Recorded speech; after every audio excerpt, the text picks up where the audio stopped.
Hello students. तो आज हम करने जा रहे हैं सिंपोजियम का टॉपिक। सबसे पहले हम इसकी डेफिनेशन देखेंगे। Symposium is a discussion method in which different view point on a single aspect of topic is discussion. इसमें क्या होता है, सिंपोजियम ऐसा डिस्कशन मेथड होता है जिसमें कोई भी एक टॉपिक को लेकर के हम सभी बारी बारी से अपने उस टॉपिक के रिगार्डिंग व्यूज एक्सप्रेस करते हैं कि क्या उसके एडवांटेजेस हैं, क्या डिसएडवांटेजेस हैं, कैसे वो हमारे यूजफुल है, क्या क्या इसके अलग अलग अपने पॉइंट ऑफ व्यू से सब अपना उस टॉपिक को डिस्कस करते जाएंगे बारी बारी। या फिर हम क्या बोल सकते हैं, सिंपोजियम एक सीरीज ऑफ स्पीचेस है on a single aspect of topic. मतलब एक ही टॉपिक को लेकर के बहुत सारी स्पीचेस देना भी हमारा सिंपोजियम कहलाता है। नेक्स्ट हमारा है, क्या इसके पर्पजेज रहने वाले हैं। फर्स्ट है to identify and understand various aspects of theme. जो भी आपने एक टॉपिक लिया है उसके रिगार्डिंग हर चीज को अंडरस्टैंड करना, ये मेन इसका पर्पज होता है। Second, to develop the ability arrive a decision and provide judgement for a problem. इसमें क्या है, जब आप कोई भी एक टॉपिक को डिस्कस कर रहे हो तो आप एक गुड डिसीजन ले पाओगे अगर आपको पता है कि क्या उसके बेनिफिट्स हैं, क्या उसके डीमेरिट्स हैं। तो इजीली आप एक गुड डिसीजन ले पाएंगे, गुड जजमेंट कर पाएंगे उस प्रॉब्लम के रिगार्डिंग। तो इससे है हमारी जजमेंट पावर भी डेवलप होती है। नेक्स्ट है हमारा टू डेवलप वैल्यूज। इससे वैल्यूज डेवलप होती है, फीलिंग्स रिगार्डिंग कि किसी प्रॉब्लम को लेकर, किसी स्टेटमेंट को रिगार्डिंग आपके मन में क्या थॉट्स हैं, क्या फीलिंग्स हैं और आपको किस वे से आप उस चीज को एक्सप्रेस कर पा रहे हो। तो ये भी एक मेन पर्पज रहने वाला है। फोर्थ वन है to provide understanding to the students और लिसनर ऑन अ थीम और problem to specifically develop certain values. इसमें वही है कि जो भी लिसनर्स हैं, जो वहाँ पे लिसनर्स हैं या फिर जो भी स्टूडेंट्स हैं, कितना उस प्रॉब्लम को अंडरस्टैंड कर पा रहे हैं या फिर उस प्रॉब्लम के रिगार्डिंग उनके अंदर क्या वैल्यूज हैं, क्या फीलिंग्स हैं। ये भी हमारा मेन पर्पज रहने वाला है। उससे नेक्स्ट है हमारा to enable the listener form policies regarding a theme और अ प्रॉब्लम। इससे क्या है, लिसनर्स को पता चलता है कि जो आपने मेन जो थीम लिया था ना उसकी रिगार्डिंग क्या क्या पॉलिसीज बनी हैं या फिर क्या पॉलिसीज नहीं बनी है और how to sort out the problem. Next है हमारा to investigate a problem from. अगर हमारे पास कोई एक टॉपिक के रिगार्डिंग हम डिस्कशन कर रहे हैं, कोई एक मेन प्रॉब्लम है, तो जितने भी वहां पे लोग हैं अपने अपने व्यू एक्सप्रेस करेंगे। तो उसकी हेल्प से हमारे पास बहुत सारे सेवरल पॉइंट ऑफ व्यू आ जाएंगे और इजीली हम उस प्रॉब्लम को इन्वेस्टिगेट कर सकते हैं। नेक्स्ट है हमारा, अब आ जाती है करेक्टरिस्टिक्स। सिंपोजियम के क्या करेक्टरिस्टिक हैं। Symposium provide a broad understanding of a topic. कोई भी एक मेन प्रॉब्लम है आपकी, कोई भी आपका एक टॉपिक है, तो उसके रिगार्डिंग हमें एक ब्रॉड अंडरस्टैंडिंग हो जाती है। क्यों हो जाती है? क्योंकि बहुत सारे लोग जो है उसके रिगार्डिंग हमें वेरियस पॉइंट्स ऑफ व्यू हमें देते हैं और सुनने को मिलता है, हमें पता चलता है उसकी हर एक छोटी छोटी चीज। सेकंड है हमारा, the listener is provided with an opportunity to take decision about a problem.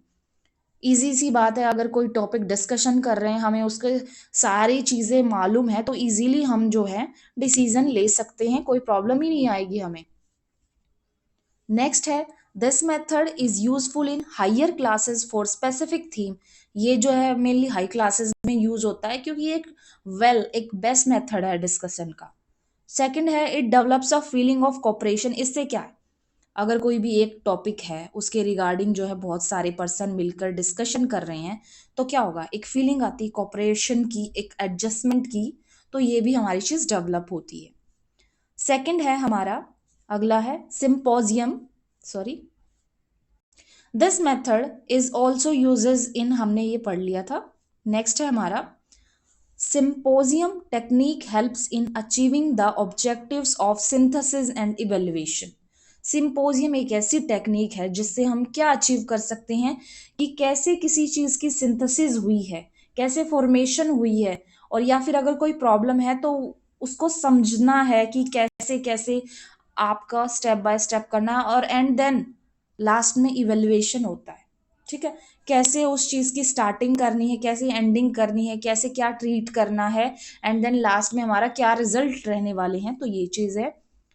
Last one है the provides different views points on topic, ये हम पढ़ चुके हैं कि एक ही टॉपिक के रिगार्डिंग जब अलग अलग पॉइंट ऑफ व्यू ये हमें प्रोवाइड करता है। अब हमारा आता है प्रिंसिपल्स, सबसे इंपॉर्टेंट है ये हमारा। प्रिंसिपल में क्या है, स्पीचेस में बी परसुएसिव, आर्ग्यूमेंटिव और इंफॉर्मेटिव।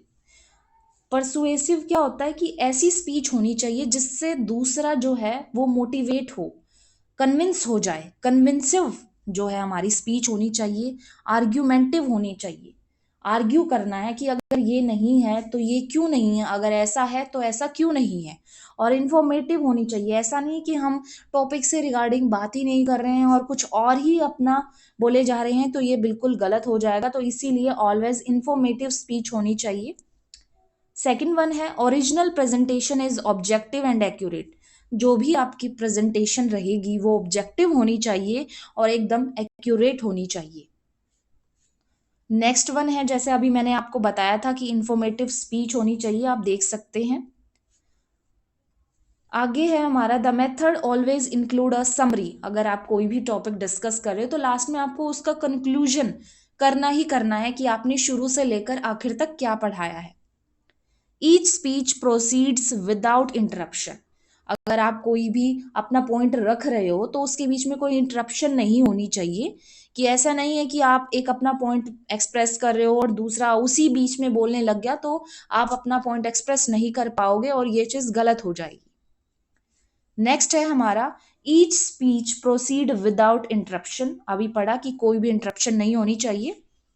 नेक्स्ट वन है the chairman of the symposium introduces the topic, suggest it's important and sometime indicates the journal approaches. इसमें जो चेयरमैन होता है वो क्या करेगा, वो टॉपिक बताता है कि क्या टॉपिक है, क्या इसकी इंपॉर्टेंस है। ठीक है, ओवरऑल जो एक ओवरव्यू जो होता है वो हमारा चेयरमैन देता है। नेक्स्ट है जितने भी मेंबर होंगे सिंपोजियम के, performing group can sit in a straight line behind the table. Table के बिहाइंड एक ऐसे अरेंज कर लेंगे, एक लाइन के अंदर सभी को बैठना है, ठीक है। और चेयर को जॉइंस करके बैठना है और उनके बीच में जो है स्पीकर बैठता है, एक चेयरमैन बैठता है जो टॉपिक के बारे में बताता है और उसके रिगार्डिंग जितने भी मेंबर्स बैठे हुए हैं उन सबको क्या करना पड़ता है, अपने व्यूज देने पड़ते हैं। आगे हमारा सिंपोजियम प्रेजेंट करता है दो पॉइंट्स, दो कन्फ्लिक्टिंग पॉइंट्स को हमारे शो करता है। The reading arrangement can separate the speakers on the platform to indicate differences in opinion to observe pieces. जैसे सब लोग सीरियल वाइज बैठते हैं तो सबके पास अपना स्पीकर होता है, अपना जो भी रीडिंग अरेंजमेंट होता है उनका, जो भी उनके पास रीडिंग का मटेरियल होता है सबके पास अपना अपना होता है। तो उस हिसाब से क्योंकि उनका कन्फ्लिक्टिंग पॉइंट्स है, कोई कुछ पॉइंट्स बोलता है कोई कुछ पॉइंट बोलेगा, तो इस हिसाब से ना थोड़ी कन्फ्लिक्शन आ जाती है। तो इसीलिए उन चीज को, उनके ओपिनियंस को पढ़ना और प्रिजर्व करना बहुत ज़्यादा ज़रूरी है। नेक्स्ट है इंपॉर्टेंट हमारा गाइडलाइंस क्या होती हैं। गाइडलाइंस वैसे प्रिंसिपल से मिलती जुलती हैं, बाकी इसमें मेन पॉइंट क्या होता है, जो चेयरमैन होता है ना सिंपोजियम का, वो इंट्रोड्यूस करता है टॉपिक क्या है, ठीक है, और बताएगा कि भाई इसकी इंपॉर्टेंस क्या है। सेकंड है हमारा टू और मोर स्पीकर टॉक फ्रॉम। अगर दो या दो से ज़्यादा स्पीकर्स हैं तो वो ज़्यादा टाइम नहीं लेंगे, 20 मिनट तक आप टाइम ले सकते हो। आगे है हमारा स्पीचेस में भी परसुएसिव, आर्ग्यूमेंटिव, इंफॉर्मेटिव, इवोक्वेटिव। ठीक है, इसमें हम पढ़ चुके हैं कि परसुएसिव होनी चाहिए, आर्ग्यूमेंटिव, और स्पीच के बीच में कोई भी इंटरप्शन नहीं चलेगा। Speeches are followed by questions और comments from the audience in the panel form. जो स्पीचेस है, जो स्पीच दी है लोगों ने, are followed by the questions. और वो कैसे हो गए भाई, क्वेश्चंस पूछे जाते हैं ना, जैसे ऑडियंस बैठी होती है कि भाई अगर इसका ये बेनिफिट है या फिर इसका ये डिसलाइक तो क्यों है। तो इसीलिए आगे वाले को प्रिपेयर रहना चाहिए कि इस स्पीच के रिगार्डिंग मेरे को क्या बोलना चाहिए, भाई मैं क्या बोल सकता हूँ, अगर किसी ने मुझसे ये क्वेश्चन किया तो मैं क्या बोलूंगा। तो भी प्रिपेयर होना चाहिए उसको। नेक्स्ट वन है हमारा एडवांटेजेस आ जाएंगे इसकी। Symposium can be use to address a large. अभी पहले पढ़ चुके थे कि हायर क्लासेस के लिए सबसे ज्यादा बेनिफिशियल है, कोई भी एक टॉपिक लेके हम डिस्कस कर सकते हैं। सेकंड वन है हमारा this method can be frequently use to present broad topics. बड़े बड़े टॉपिक्स को लेके हम डिस्कस करेंगे तो हमें रिमेंबर रहेगा लॉन्ग टाइम तक। डिस्कस करके, ठीक है। नेक्स्ट है हमारा, in symposium the principle of organization is high as the speeches as prepared. इसमें बेसिकली क्या होता है कि हमें पहले से प्रिपेयर करना पड़ता है सारा, जिससे हमें क्या है ना, हम प्रिपेयर भी हो जाएंगे और वो मटेरियल हमें याद भी रह जाएगा। फिर है, it gives a deeper insight into the, मतलब डीप नॉलेज हमें मिलती है, ये इसका फायदा है। अब लास्ट में है हमारा डिसएडवांटेजेस क्या रहने वाली है। Symposium does not provide adequate opportunity to all students to participate actively, it has limited, इसमें क्या ना हर कोई पार्टिसिपेट नहीं कर सकता, तो इसीलिए ना लिमिटेड स्टूडेंट्स को ही इसमें पार्टिसिपेट करने का हमें मौका दिया जाता है।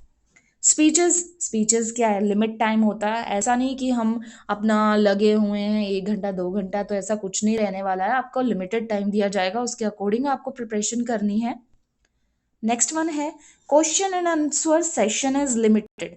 क्वेश्चन और आंसर सेशन जो होता है ऑडियंस का, वो क्या होता है, 3 से 4 मिनट का ही होता है, ज़्यादा नहीं रहेगा। और क्या होता है, इसमें ओवरलैपिंग होने के ज़्यादा चांसेस होते हैं कि आपका सब्जेक्ट जो है ओवरलैप कर जाए। ओवरलैपिंग मतलब सेम सेम हो जाना ना चीज़, वो चीज़। नेक्स्ट वन है, चेयरमैन का कोई कंट्रोल नहीं रहता है, ठीक है, as they have full freedom to prepare the theme for discussion, they can present any, क्या है ना कि अब कोई बोल रहा है कि नहीं ये अच्छा नहीं है, दूसरा बोल रहा है कि नहीं ये बुरा है, तो इसमें चेयरमैन का कोई कंट्रोल नहीं होता, स्पीकर्स पे वो जो चाहें वो डिस्कशन कर सकते हैं, ठीक है, प्रॉब्लम के रिगार्डिंग। अब हमारा एंड हो चुका है, आपको वीडियो अच्छी लगी हो तो प्लीज़ लाइक करिएगा।